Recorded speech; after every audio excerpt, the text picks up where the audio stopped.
Kalian pasti pernah merasa harus diam dan mengikuti perintah hanya karena yang berbicara lebih tua, memiliki jabatan lebih tinggi, atau dianggap lebih berpengalaman. Seringkali, seseorang memiliki pendapat yang valid, tetapi langsung dibungkam dengan kalimat seperti yang lebih tua harus didengar dulu, atau jangan melawan senior. Di Indonesia, hal seperti ini sangat umum terjadi. Kritik sering dianggap sebagai bentuk kurang ajar, bertanya dikira membantah, dan jika seseorang berani melawan, ia bisa dicap tidak sopan. Tetapi pertanyaannya adalah, apakah ini benar-benar sopan santun, atau justru feodalisme yang dikemas dalam bentuk lain? Feodalisme adalah sistem di mana kelompok tertentu memiliki kekuasaan, dan orang-orang di bawahnya harus tunduk tanpa banyak bertanya. Dulu, feodalisme terlihat jelas dalam sistem kerajaan. Ada raja, bangsawan, dan rakyat biasa yang tidak punya hak untuk menentang kebijakan penguasa.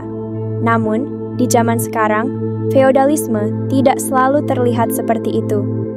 Feodalisme bisa tetap hidup di kantor, di sekolah, bahkan di pesantren, dengan nama baru. Hormat kepada yang lebih senior. Kita sering diajarkan untuk percaya bahwa orang yang lebih tua pasti lebih benar, atau pemimpin tidak boleh dikritik, harus dihormati.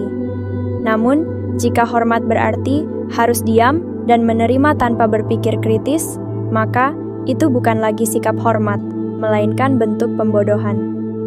Tapi, ada satu hal lain yang jarang disadari. Feodalisme tidak selalu datang dari atas ke bawah. Kadang, justru kita sendiri yang melanggengkannya. Coba ingat berapa sering kita merasa lebih pantas dihormati hanya karena lebih tua, lebih berpengalaman, atau lebih lama berada di suatu tempat.